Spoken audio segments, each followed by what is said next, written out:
gas diving down here in St. Augustine at Torltuga. It is December 2nd. She cleaned up pretty good. Paint is in fair condition. And I went ahead and replaced a 1-inch shaft sink.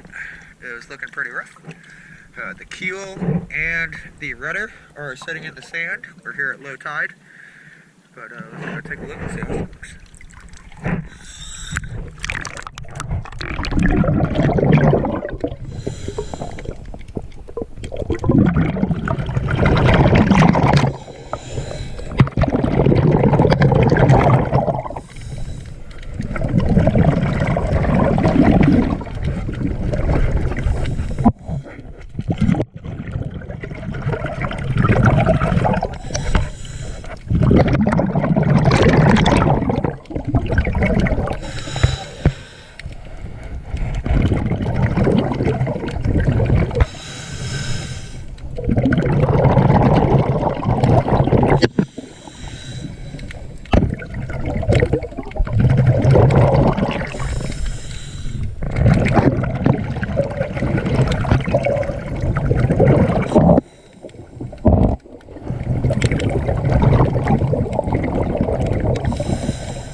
Missed a couple stringies down there. I'm going to go take care of that right after I end this video.